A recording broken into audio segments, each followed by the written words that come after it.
बोलिए सद्गुरुदेव भगवान की जय।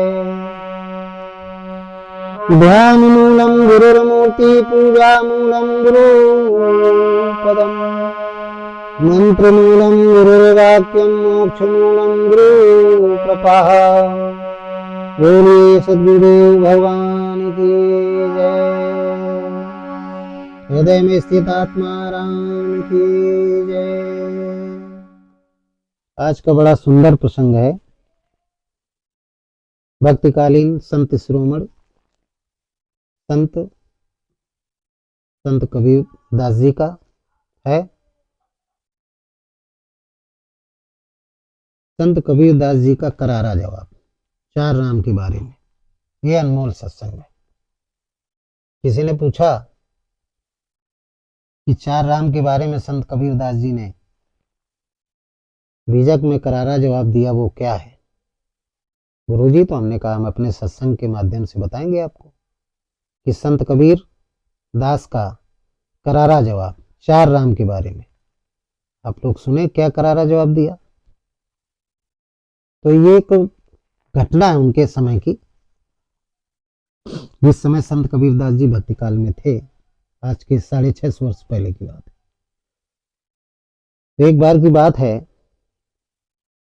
कि संत कबीर दास जी एकांत में बैठे हुए थे, चिंतन किया करते थे, अपना दैनिक काम करते थे और भगवान का चिंतन किया करते थे।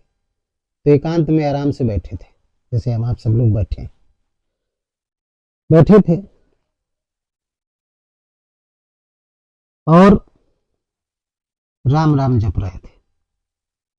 सारे भौतिक जीवन के कार्यों को निपटा करके और अपना राम राम जप रहे थे।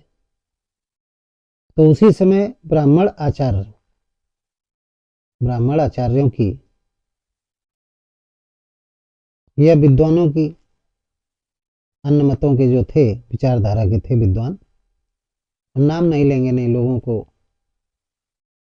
किसी जात का नाम नहीं लेंगे, धर्माचार्यों की एक टोली आई जहां पे संत कबीरदास जी बैठे हुए थे उनके निवास स्थान के पास, और खड़ी हो गई आकर के और संत कबीरदास जी से कहने लगी,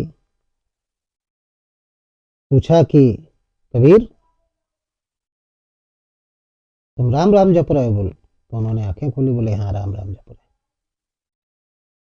तो बोले कबीर जी राम तो चार हैं, तुम किस राम का जप कर रहे हो? पता है तुम्हें राम कितने? उन्होंने कहा हमारे तो गुरुजी ने बताया कि राम एक है। बोले नहीं, राम चार है। तो तुम किस चार रामों में से किस राम का जप कर रहे हो? संत कबीरदास जी उन आचार्यों की बात सुन करके चुप हुए। बोले हमारे गुरुजी ने तो जो एक ही राम बताया है, राम शब्द बताया कि इसका जाप करिए, मैं जाप करता हूं अपना काम करके। बोले नहीं, गलत बताया है। राम का तो नाम जपने के लिए कहा, लेकिन ये नहीं बताया कि किस राम का जाप किया जाए। राम एक नहीं है, राम चार है। तो बोले हमें तो नहीं पता था कि राम अनेकों प्रकार के हैं, हमें तो जो बताया गया हम जपने लगे। बोले नहीं, आप अपने गुरु से पहले पता करिए।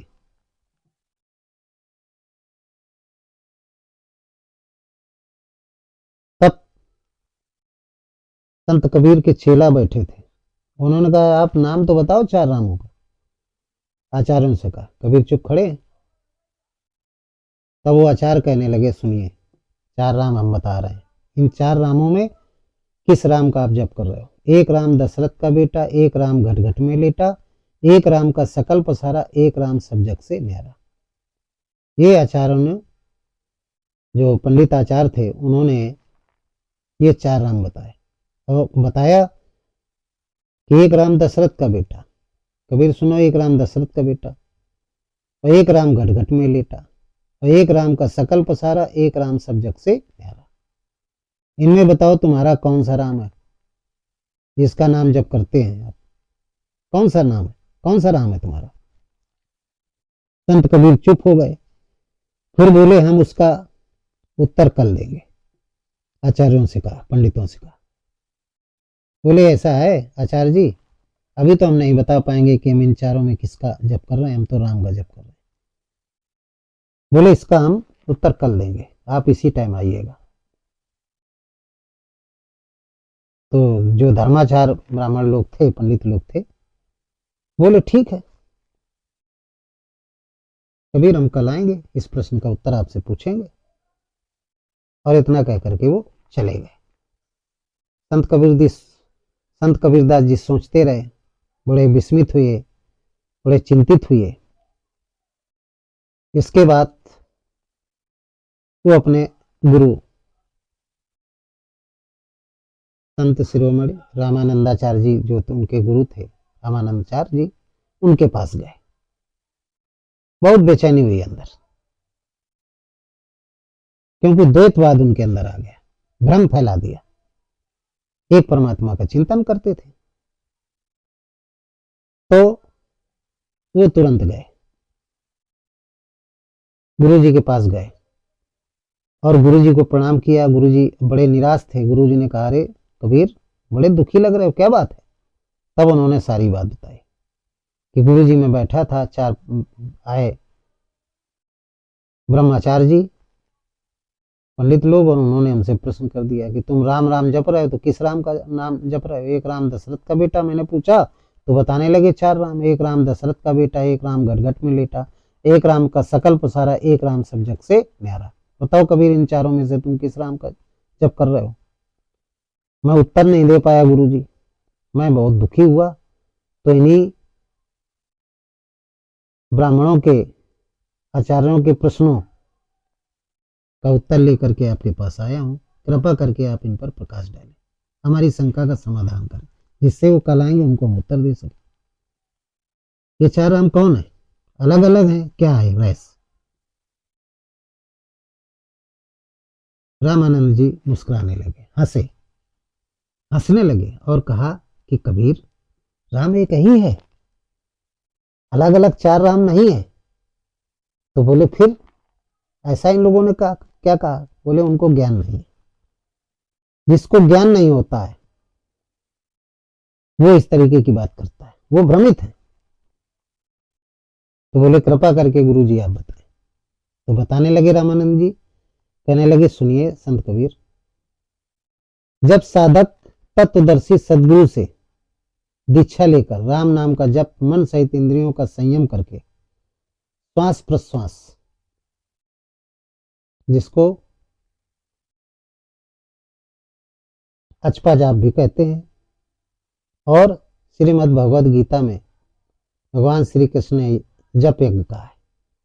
जब ये जप यज्ञ करने लगता है तो मन और इंद्रियों का जो संसार में प्रसार है, मन और इंद्रियों का ही तो प्रसार है, मन का प्रसार है। मन के प्रसार की वजह से मकान बनाते हैं, रोड बनाते हैं, गाड़ी बनाते हैं, किसानी करते हैं, जितना भी माया जाल, पर्वत पहाड़, सब कुछ, नदी तालाब, सब मन का ही तो प्रसार है।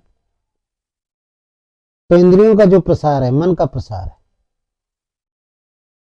जब ये अंतर्मुखी हो जाता है, ये मन का ही प्रसार है। और इसी को जब अंतर्मुखी कर लेते हैं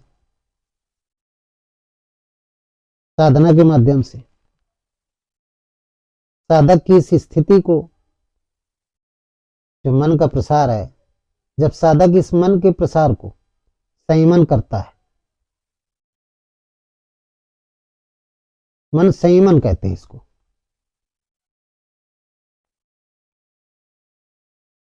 मन का ये प्रसार है, ये साधक के मन का क्या है? प्रसार है। मकान बनवाना, घर बनवाना, ये सब कुछ ये करवाता कौन है? जो अंतःकरण में परमात्मा बैठा है, जो अंतःकरण में परमात्मा बैठा है, वो मन से करवाता है। तो ये मन ही एक राम है, एक राम का सकल पसारा, तो ये मन रूपी राम है। तो एक राम तुम्हारा मन हो गया, इसी मन को एक राम का सकल पसारा कहते हैं। बात समझ में आ गई? मन का ही प्रसार है, तो एक राम तो तुम्हारा ही मन हो गया। संत कवि ने कहा ठीक है, बात समझ में आ गई। रामानंद जी कहने लगे कि इसी मन ने पूरे संसार का पसार या विस्तार किया है कि नहीं किया। कोई जंगल हो, उस जंगल में काफी समय बाद अच्छे अच्छे मकान नगर बन जाए, तो किसने किया? मन ने योजना बनाई, बुद्धि ने निर्णय लिया, चित्त लग गया। जब काम हो गया तो शरीर कहने लगा मैंने किया। इसको अहंकार कहते हैं। अहंकार नष्ट हो जाता है। तो ये मन का ही प्रसार है। तो एक राम क्या है? मन का प्रसार। 4 रामों में एक राम है और 3 राम उसकी विभूतियां हैं। रामानंदाचार्य जी ने कहा कि 2-4 राम नहीं, राम एक ही है। तो बोले एक मन का प्रसार है, मन रूपी राम है। पूरे संसार का पसार या विस्तार मन का ही है। फिर कहने लगे अब फिर जब साधना, कोई साधक है जिज्ञासु साधक, तत्वदर्शी सदगुरु की शरण में जा करके और उससे गीता के अनुसार विधि प्राप्त कर लेता है, यत्न प्राप्त कर लेता है जप करने का। और जब वो बैखरी मध्यमा पश्चंती और परा के द्वारा जप करने लगता है, बैखरी से किया राम राम, फिर मध्यमा से किया मन में राम राम, फिर अचपा जाप शुरू कर देता है। अचपा जाप किसे कहते हैं? पश्चंती जाप को। इसी को महात्मा बुद्ध ने क्या कहा है? अनापान कहा है। इसी को भगवान कृष्ण ने गीता में जप यज्ञ कहा है। तो जब वो अचपा जाप की ओर सूक्ष्म हो जाता है, साधना उसकी सूक्ष्म होने लगती है, अचपा जाप की तरफ बढ़ जाता है, अपनी इंद्रियों और मन का निरोध कर लेता है, संसार से हटा करके भगवान के चरणों में अनुरक्त हो जाता है। तब उस मन सहित इंद्रियों का निरोध करने वाला जो भाव है उसको दशरथ कहते हैं। तो दशरथ की उत्पत्ति हो जाती है।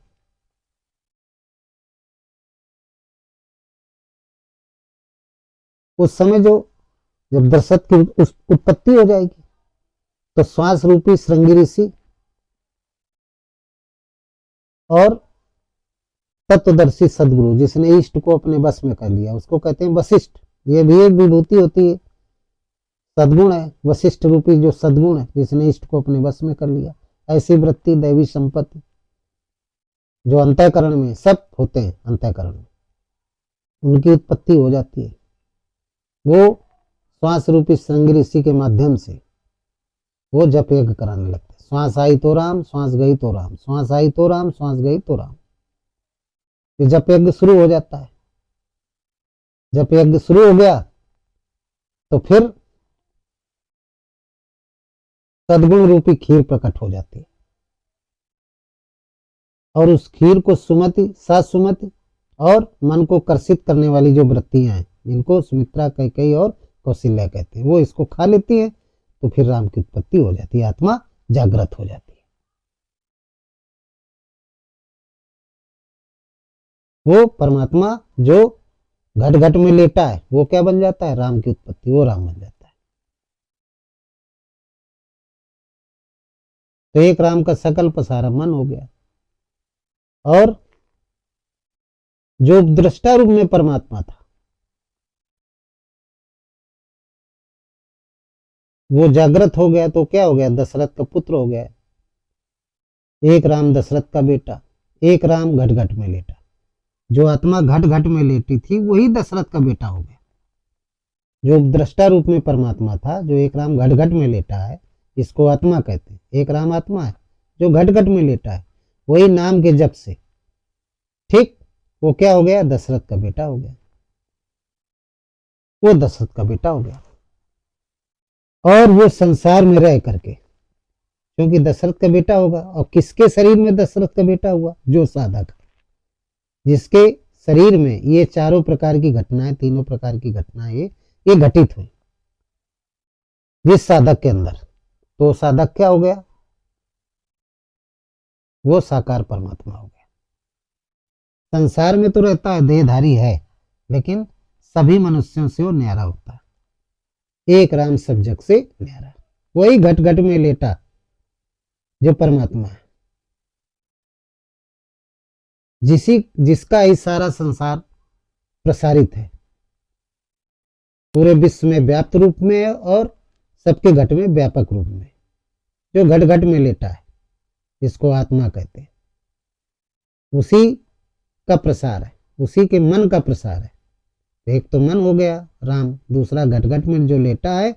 जब कोई साधक मन सहित इंद्रियों का संयम करके, मन को निर्मल करके नाम का जप करता है तो प्रकट हो जाता है। वही घट घट का जो राम है वही दशरथ का राम हो जाता है। तो एक राम दशरथ का बेटा, वो दशरथ का बेटा हो जाता है।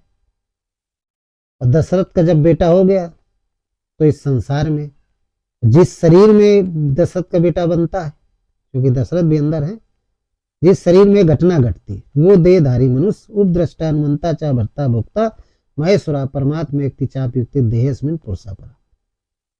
तो वो दृष्टा परमात्मा हनुमंता हो जाता है। हनुमंता के बाद उसके अंदर शक्ति आ जाती है ब्रह्मा विष्णु महेश की, और इस शक्ति से परे हो जाता है। तो परमात्मा व्यक्ति चाप युक्त देहेस्मिन पुरुषा पर, तो वो देहधारी पुरुष वो परमात्मा हो जाता है, पूर्ण ब्रह्म हो जाता है। संसार में रहते हुए संसार से अलग हो जाता है। रामानंद ने कहा कबीर से कि संसार में रहता तो है मनुष्य रूप में, लेकिन सबसे अलग होता है। इसी को आज के युग में जो रामचरितमानस है, मैं आपको बता रहा हूँ, संत तुलसी ने लिख दिया कि निर्गुण रूप सुलभ अति सगुण जान नहीं कोई, सुगम अगम नाना चरित सुनि मुनि मन ब्रह्म। निर्गुण को तो सुलभ है, अगम है, सब लोग जानते हैं परमात्मा निराकार है, लेकिन सगुण को कोई नहीं जान पाता। इसी विधि से रामकृष्ण की उत्पत्ति हुई। लोग नहीं जान पाए कि ये साकार परमात्मा है। यदि जान जाते तो राम रावण का युद्ध नहीं होता। यार ये तो बहुत शक्तिशाली है। कृष्ण को जान जाते तो महाभारत नहीं होता। यार ये तो बहुत शक्तिशाली है, विजय हमारी होगी नहीं। दुर्योधन और रावण दोनों भ्रम में रहे, नहीं जान पाए। सगुण जान नहीं कोई, अरे ये क्या जान पाएंगे। निर्गुण रूप सुलभ अति सगुण जान नहीं कोई, सुगम अगम नाना चरित सुनि मुनि मन ब्रह्म। बड़े बड़े अनाथ काल से ऋषि महात्मा वो नहीं जान पाए, भ्रम में रहे। वो भी भ्रम में रहे। बड़े बड़े ऋषि महात्मा वो भी भ्रम में रहे, वो नहीं जान पाए, तो साधारण आदमी कहां जान पाएगा, जान ही नहीं सकता। तो रामानंद ने कहा कि वही, अब कबीर बताइए कि चारों अलग अलग हैं क्या? चारों एक ही है। एक ही राम के बारे में बताया गया है, उसकी स्थितियां हैं, साधक की स्थितियां हैं। जो उसके घट में लेटा है वो परम प्रकाश रूप परमात्मा, उसी के मन का प्रसार एक राम है। दूसरा राम है जब साधना करता है, तो जब जागृत हो जाता है तो दशरथ का बेटा हो जाता है। और जिसके शरीर में जागृत होता है वही पुरुष, वही साधक, वो सबसे न्यारा हो जाता है। राम वो सबसे न्यारा हो जाता है। एक राम सब जग से न्यारा, एक राम दशरथ का बेटा, एक राम घट घट में लेटा, एक राम दशरथ का बेटा, एक राम का सकल पसारा, एक राम सब जग से न्यारा। तो चार राम नहीं है, राम एक है। आप उनके चक्कर में न पड़े। संत कबीर ने प्रणाम किया और इसके बाद चले गए। रात्रि हुई, दूसरा दिन हुआ, राम राम जप रहे थे, वो फिर आ गए। चारों ब्राह्मण आचार्य आ गए, जो वेद पाठी पंडित जो भी थे धर्माचार, उनको तो आ गए। कबीर से पूछने लगे, मेरे प्रश्न का उत्तर मिला? तो कबीर चुप है, कोई राग न द्वेष कुछ नहीं, लेकिन शिष्यों को कबीर ने बता दिया। तो शिष्य बोले, गुरुजी बाद में बताएंगे, पहले आप हमारा प्रश्न है, आप पूछने आए हो। गुरुजी हमारे राम राम जप रहे हैं, क्योंकि उनके भी चेला बन गए थे संत कबीर के। रामानंद जी जो इनके गुरु थे वो भी संत कबीर से बड़े प्रभावित थे। कोई भी टीचर है क्लास में पढ़ा रहा है, यदि अच्छा बच्चा पढ़ने वाला है तो सबसे ज्यादा उस पर ध्यान रहता है, उस पर प्रीत ज्यादा करते हैं जो होशियार बच्चा है। जैसे संत कबीर थे, रामानंद के बड़े प्रिय थे। कबीरदास जी को भी मानने वाले बहुत लोग हो गए, जो मानते हैं वही शिष्य अनुकरण करने लगे। उन्होंने कहा, पहले हमारी बात, हमारे प्रश्न का उत्तर दो, तब हम तुम्हारे प्रश्न का उत्तर देंगे, हम ऐसे नहीं देंगे।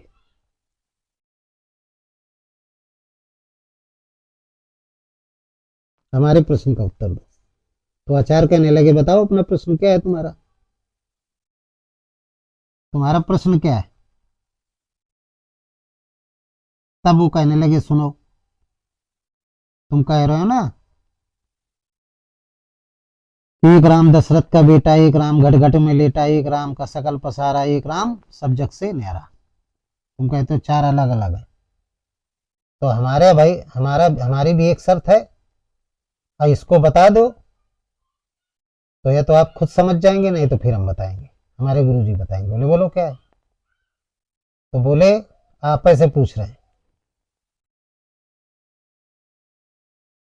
एक बाप तेरी दादी का बेटा, उन्हीं से कहा एक बाप तेरी दादी का बेटा, बताना है कि ये कौन है।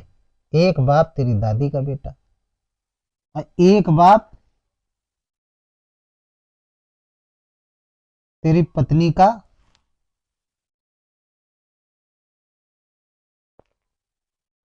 शौहर, एक बाप तेरी माँ का शौहर, एक बाप तेरी माँ का शौहर, एक बाप तेरी दादी का बेटा, और एक बाप तेरी बुआ का भाई, और एक बाप तेरी नानी का जमाई। अब बताओ इनमें तुम्हारा बाप कौन है? आचार्यों से पूछ लिया शिष्यों ने, तो आचार्य कहने लगे वो तो मेरा ही बाप है, बाप तो मेरा एक ही है, वही मेरी नानी का जमाई है, दामाद है। नानी का दामाद कौन हुआ? मेरा बाप हुआ। मेरी माई का पति मेरा बाप हुआ। मेरी दादी का बेटा मेरा बाप हुआ, और मेरी बुआ का भाई मेरा बाप हुआ। तो बोले जब बाप एक ही है तो फिर राम भी एक ही है, राम भी एक ही है। अब बोले आगे के लिए ना समझ में आया हो तो गुरुजी से पूछ लो। तो संत कबीर ने तब उपदेश दिया जो रामानंद जी ने उपदेश दिया। उन्होंने कहा ये चारों एक ही हैं। वो परम सत्ता, कौन सी परम सत्ता? जिसको संत कबीर ने बीजक में लिखा है कि शब्द शब्द सब कोई कहे, और वो है शब्द विदेह, और जिभ्या पर आवत नहीं, और निरख परखी कर ले। शब्द शब्द सब कोई का है, वो है शब्द विदे, और जिभ्या पर आवत ने निरख परख कर ले। वो परमात्मा को जिभ्या पे आता ही नहीं है, उसका वर्णन नहीं किया जा सकता। भगवान कृष्ण ने गीता में कहा है, रहता तो है अंतःकरण में, सब घट मेरो साइया सुनी सेज न कोई बलिहारी हो सेज की जागत प्रकट हो, संत कबीर ने कहा। और भगवान कृष्ण ने कहा ईश्वरा सर्वभूता नाम हृदय देश अर्जुन तिष्ठति ब्रह्म सर्वभूता इंत्रारूहान माया। सबके घट में हृदय में निवास करता है, ब्रह्म के कारण लोग नहीं जान पाते। अर्जुन ने पूछा कैसा है स्वरूप? बोले ज्योतिषम अब तज्योतिस्तमसा च परमुच्यते ज्ञानम ज्ञेयम ज्ञान गम्यम हृदय सर्वश्रेष्ठतम। वो सबके अंतःकरण में, वो ज्योतियों का परम ज्योति है। पूर्ण ज्ञान या आत्मज्ञान के द्वारा उसको जाना जा सकता है। हृदय सर्वश्रेष्ठतम, सबके हृदय निवास करता है। भगवान शंकर ने माता पार्वती से कहा व्यापक ब्रह्म एक अविनाशी सच्चेतन घनानंद राशि अष्टम हृदय अक्षत विकारी सकल जीव जग दीन दुखारी। सबके अंतःकरण में निवास करता है, लेकिन है कैसा? सब कर परम प्रकाशित जो ही राम अनादि अवध पद सोई। इस शरीर का अवध है, ये शरीर क्या अवध है? हमारा आपका शरीर अवध है। इसका जो पति है, पति माने स्वामी होता है। स्वामी कौन है? जो इसका संचालन करता हो। जो अंतःकरण में रमण करने वाला उसी को राम कहते हैं, सहज प्रकाश स्वरूप है। संत कबीर कहते हैं कि उसका वर्णन नहीं किया जा सकता। इस बात को गोस्वामी जी ने भी कहा, कथा नाम है नामन रूपा ब्रह्म सुख अनुभव रूपा, केवल अनुभव के द्वारा उसको जाना जा सकता है। संत कबीर ने उसको शब्द के द्वारा, गोस्वामी जी ने अनुभव के द्वारा, और भगवान कृष्ण ने अनुमंता के द्वारा। ये अनुभव, अनुमंता और शब्द तीनों एक ही है। इसी के द्वारा उसको महसूस किया जा सकता है। उसी राम का संत कबीर मनन करते थे, जाप करते थे। गोस्वामी जी भी जाप करते थे। श्री राम, श्री कृष्ण, ब्रह्मा विष्णु महेश, बुद्ध, महावीर, 24 अवतार, जितने महापुरुष हुए सब उसी राम का जाप, सब ने उसी राम का जाप किया। जाप करते करते अपने शरीर को त्याग दिया है और उस लक्ष्य को प्राप्त कर लिया है। किस लक्ष्य को? कि बड़े भाग मानुष तन पावा, सुर दुर्लभ सदग्रंथ गावा। साधन धाम मोक्ष कर द्वारा पाई न जाई परलोक सुमारा। इस उद्देश्य को जिसने समझ लिया कि जो मानव तन मिला है इसका उद्देश्य है मोक्ष प्राप्त करना, तो साधना में लग गया, सच्ची साधना में। तो सबसे पहले परमात्मा को समझना बहुत जरूरी है, और फिर परमात्मा कैसे मिलता है, उसके स्वरूप को, स्वरूप उसका है नहीं, नाम और रूप से अनिर्वचनीय है, अनुभव के द्वारा जाना जा सकता है। तो तत्वदर्शी सदगुरु का संगत करें, उनसे नाम दीक्षा दें, उनसे यत्न मिलेगा, विधि मिलेगी, उसके अनुसार जप करें तो परम शांति मिलेगी। नहीं तो लोग भटकते रहते हैं लोग संसार में, कुछ नहीं मिलने वाला उनको, भटकते रहते हैं। तो इस तरीके से चार राम के बारे में बताया, आप लोगों की बात समझ में आ गई होगी। ये संत कबीर का प्रश्न नहीं था, ये ब्रह्माचार्यों का, उन पंडितों का प्रश्न था जो खुद भ्रमित थे, उन आचार्यों का था, चाहे किसी भी जात के हों आचार, इससे न हमने देखा, लेकिन जिन्होंने प्रश्न किया उनका प्रश्न था, संत कबीर का प्रश्न नहीं था। वो तो एक को ही मानते थे, लेकिन इस भ्रम को रामानंदाचार्य जी ने दूर किया, और दूर करने के बाद कबीर ने फिर उनके अंदर सारा भ्रम खत्म हो गया, शंका रहित हो गए। पहले साधु थे, मन सहित इंद्रियों का संयम किया था, और फिर उनके अंदर जो शंका थी चार राम वाली, ये जब दूर हो गई, शंका रहित हो गए, तो क्या हो गए, संत हो गए। तभी उनको संत कबीर दास कहा जाने लगा। उन्होंने अपने नाम के आगे दास लगा दिया, मैं सेवक हूँ भगवान का। कोई अहंकार रहित दास जिसके आगे लग जाता है वो अहंकार रहित हो जाता है, सत्य का साथ देता है। अब ऐसा नहीं कि फर्जी दास लगाए, तो फर्जी दास लगाने से नहीं होता है, अंतःकरण से जब आप शंका रहित हो जाएं, एक परमात्मा के प्रति समर्पित हो जाएं, तो सच्चे दास हो गए, सेवक से बढ़कर के दास है। तो आपकी बात समझ में आ गई। इन्हीं शब्दों के साथ आज का सत्संग समाप्त करते हैं। बोलिए सद्गुरुदेव भगवान की जय। हृदय में स्थित परमात्मा राम की जय। सर्वे भवन्तु सुखिनः, सर्वे सन्तु निरामया, सर्वे भद्राणि पश्यन्तु, मा कश्चित् दुःखभाग् भवेत्।